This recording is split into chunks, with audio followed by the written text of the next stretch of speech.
আসসালামু আলাইকুম, আমি নাসির। আমি আছি any kind of information YouTube channel থেকে। আজ আপনাদেরকে জানাবো বাংলাদেশ রেলওয়ের রাজস্ব খাতভুক্ত বুকিং সহকারী গ্রেড 2 পদের অস্থায়ী ভিত্তিকে 248 জনের নতুন নিয়োগ প্রকাশ করেছে।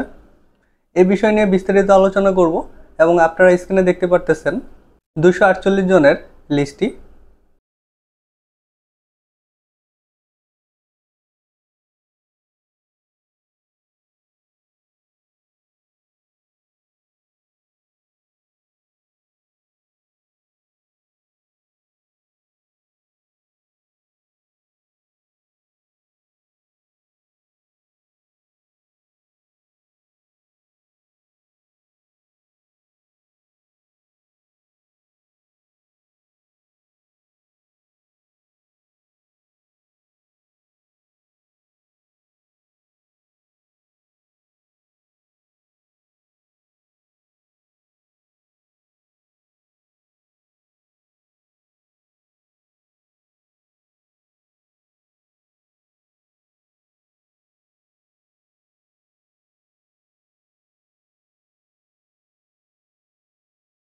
মূলত শর্তপল্লীর একটা জিনিস হচ্ছে, সেটা হচ্ছে আপনার চিকিৎসা সনদ।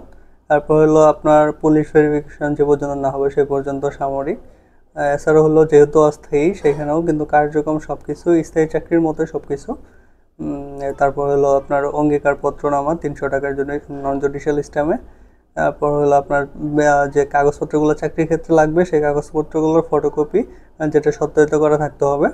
এবং এইগুলো কিন্তু 24/6/2024 তারিখের আগেই সব কিছু কমপ্লিট করে 24/6/2024 সালের আপনার পূর্ব বা পশ্চিমে কিন্তু জমা দিয়ে চাকরিতে যোগদান করতে হবে। অর্থাৎ মেডিকেল, অঙ্গীকারনামা, তারপর কাগজপত্র সব কিছু কিন্তু তার আগেই রেডি করে রাখতে হবে। এই ছিল আমার আজকের ভিডিওতে। যদি ভিডিও ভালো লেগে থাকে অবশ্যই লাইক কমেন্ট করে জানিয়ে দিবেন এবং যারা সাবস্ক্রাইব করেননি অবশ্যই সাবস্ক্রাইব করে দিবেন।